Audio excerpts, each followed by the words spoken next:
This is me at 3 years of age, making a video with my older brother for our dad for Father's Day. At the time of this video being made, he had a very serious office job at Microsoft, but beforehand he had a more non-conventional career as a comedian, both live and on TV. I think I've known David since 1988. That would have been his first year at university and my third year. I think that's right. At Massey University they have a thing called the Kaplan Review.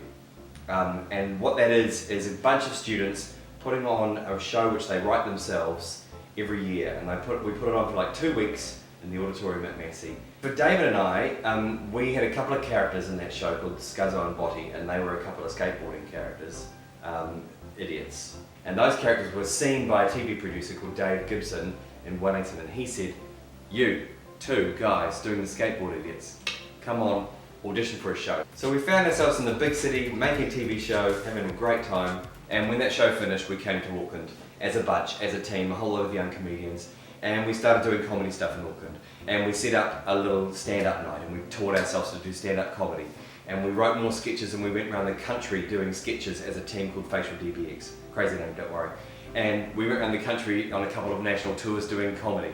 And so we were all involved in doing that stuff, and then we set up the comedy club in Auckland on Queen Street, which is called The Classic, and David was heavily involved in that. He was one of the real founding fathers of that club.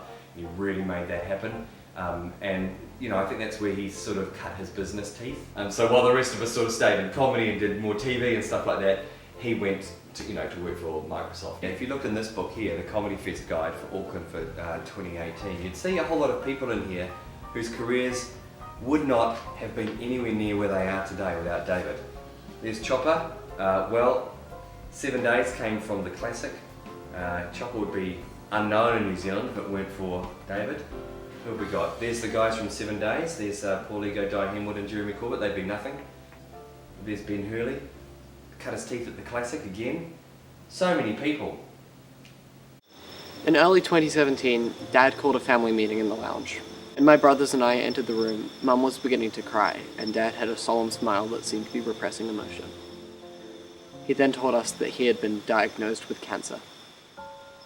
I remember the feeling of shock, of confusion, of fear, as the person who had always seemed most invincible to me had just told me that there was something inside trying to kill him.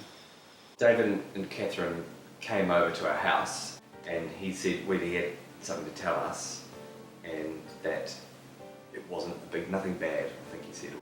But then he told us that, what the truth was. It was a massive shock, I don't know, you just don't know. So many questions, but a lot of those questions don't have answers, right? Because you want to know, are you going to be okay? You immediately think, oh, this sort of thing happens to people who are a lot older than us, doesn't it? But I guess it doesn't. I guess it happens to everybody.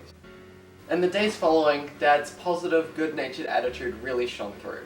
He was the strongest out of all of us. He got in contact with Stuff.com and started a regular blog series called A Mild Touch of the Cancer, which was a comedic yet expository look into what our family's life was like.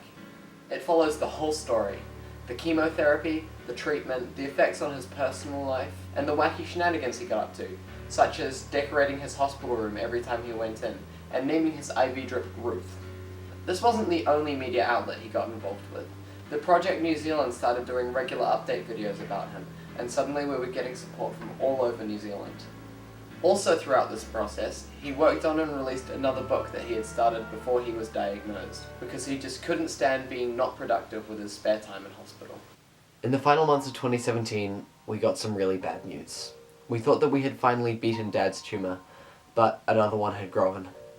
There was only one form of treatment left in New Zealand that could work, and that had a very low chance of working.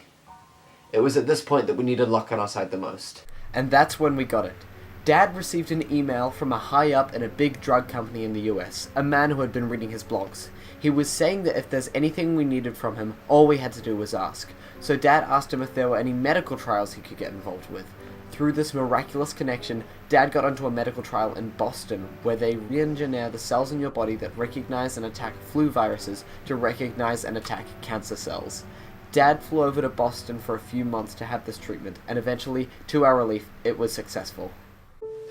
The story that I just told you is not about cancer. It is about how the best man I've ever known saved his own life using a positive attitude. If he hadn't started his blog, he would never have had the opportunity to go on the medical trial in Boston, so his optimistic outlook is pretty much what saved his life. And Dad, before I go, there's something that little Josh wants to say.